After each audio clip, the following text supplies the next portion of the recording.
Yo, this is a quick video. We are about to hand in our final hand of the righteous. Boom! I am now neutral with the brood of Norzdamu. It is time, Muridan. I must apologize for keeping so much in secret. Enemies abound even under our very noses. Please, read from this tome and learn. Take the knowledge I give to you, and seek out our master. Seek out Anachronos in the caverns of time. Except, it has been nearly 1,000 years since the War of the Shifting Sands. It was during this war, in the heart of the Silithus Desert, that a great tragedy and even greater burden beset Fandral Staghelm. It is thought that the events described herein are what ultimately shaped the unsavory disposition of the Archdruid, an ancient sentient insectoid race known as the Qiraji, vied for dominance over much of Kalimdor at one point in history. It was the pompous imperialistic Staghelm and his army of night elves who met the Qiraji head-on in battle. Father and son fought fervently to contain the rising tide of the insectoid swarm in Silithus. From the fortress of Qiraj, a seemingly endless stream of Silithus continued to bolster the ranks of the invading Qiraji forces. The whole of Silithus was under siege. In a decision that Staghelm would regret, the younger Staghelm, Valstan, was ordered to defend the night elf outpost of Southwind Village. Regrettably, Valstan would lose his life that day as Southwind Village would fall to the armies of Qiraj. Undaunted and with heavy heart, a vengeful Fandral Staghelm would push on. Defeat in Silithus would result in great loss for the Night Elf nation, and quite possibly the world. The battle raged on for months. All of Silithus was undertaken by the Qiraji. Staghelm and his army were pushed back to Tanaris. With a decimated army and countless innocents slain, the arrogance that had driven Fandral Staghelm was snuffed out completely. His pride wholly crushed, Staghelm would, for the second time in his existence, feel the flutter in the pit of his stomach that could only be brought on by fear. It was in Tanaris, then, that Staghelm would approach Anachronos, progeny of Norzdamu, and plead for the assistance of the Bronze Dragonflight. Initially, Anachronos refused to involve the Bronze Flight in the affairs of the lesser races. It was not until the Qiraji brashly attacked the caverns of time that Anachronos would agree to join forces with the Night Elves. Anachronos would soon realize that even the mighty Bronze Flight could not stem the tide of the invading Qiraji forces. For every 50 of the insects that were annihilated by his breath, 100 would be waiting to take their place. With the Night Elf lines faltering, and the threat of being pushed further north to the wilds of Feralus ever looming, Anachronos decided that the children of the Aspects must be made aware. He would call to Ysera's dragonflight first. Myrithia of the Dream would answer his call, and from there, Alexstras's dragonflight and Malagos's dragonflight would be made aware.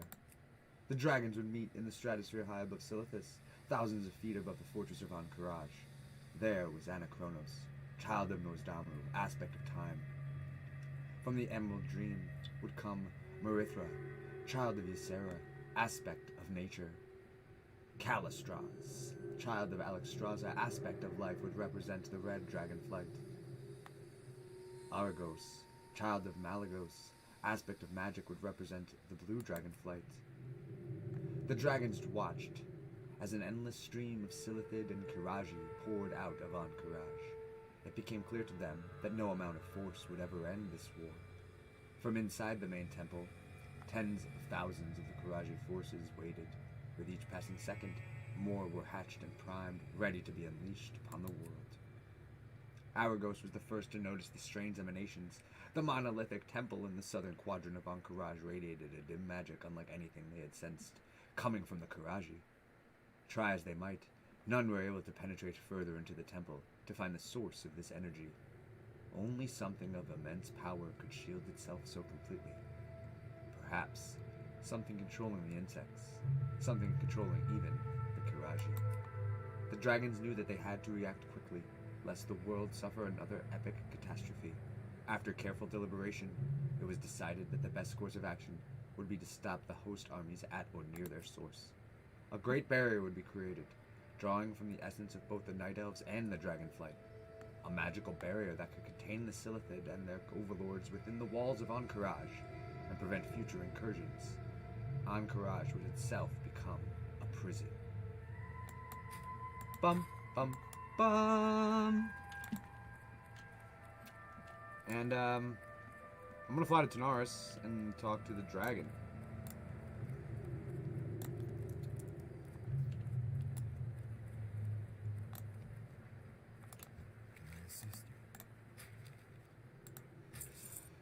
Flying to Tanaris.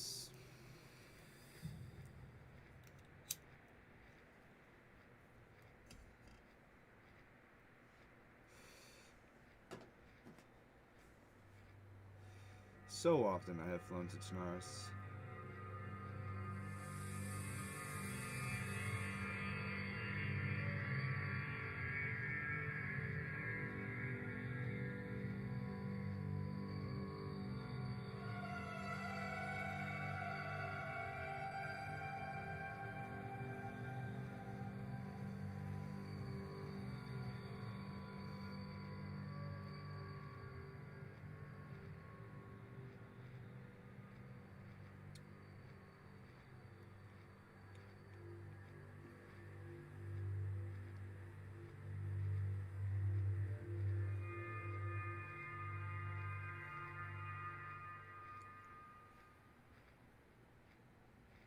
Flying to Tanaris.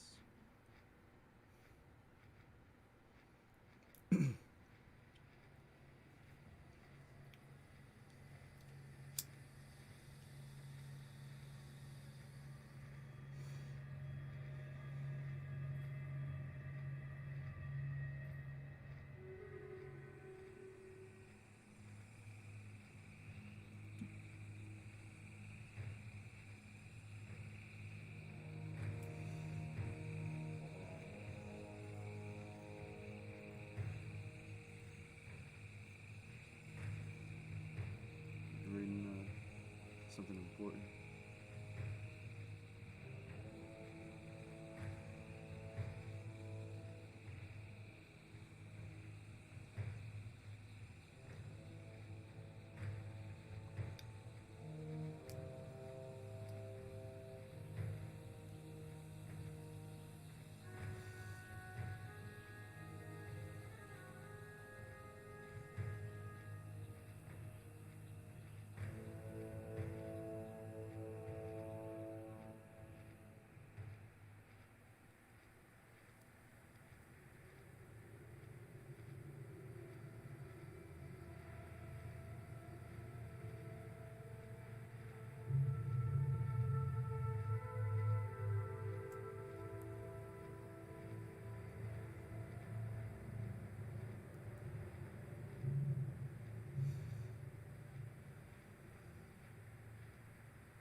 I'm stuck.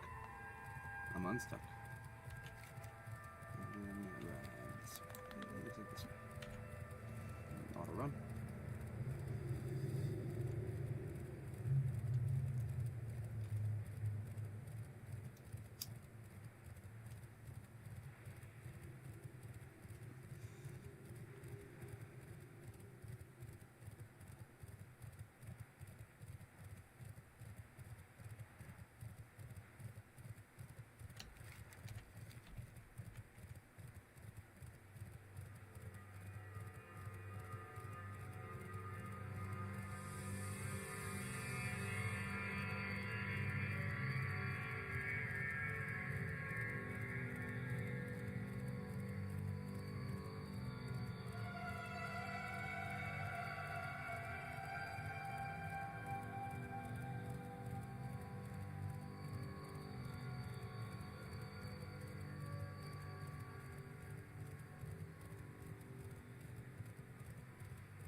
Long forgot. Guess what we're about to do?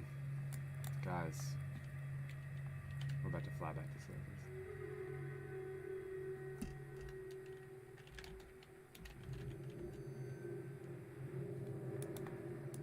What can I do for you?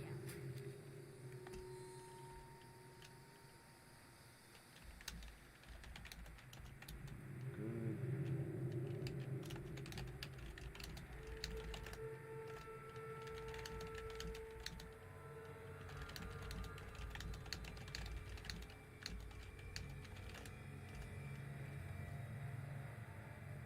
Safe travel.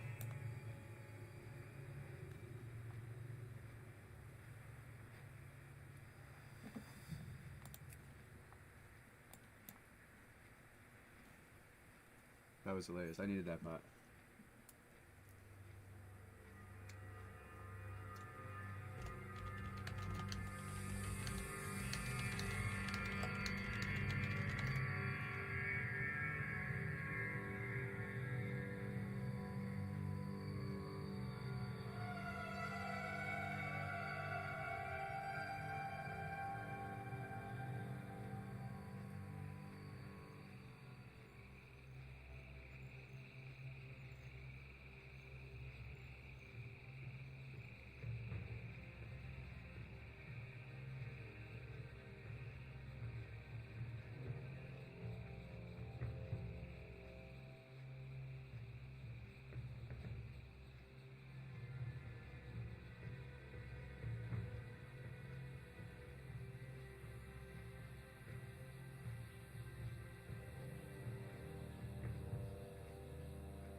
See me grinding and grinding.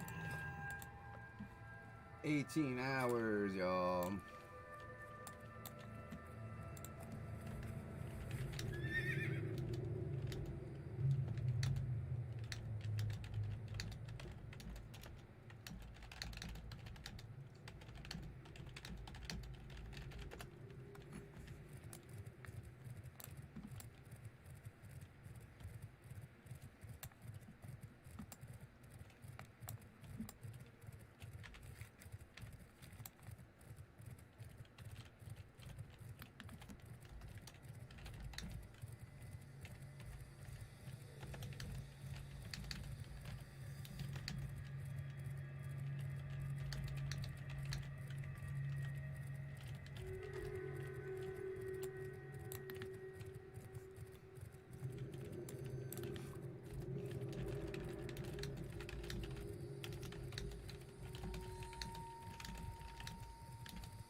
We're just riding.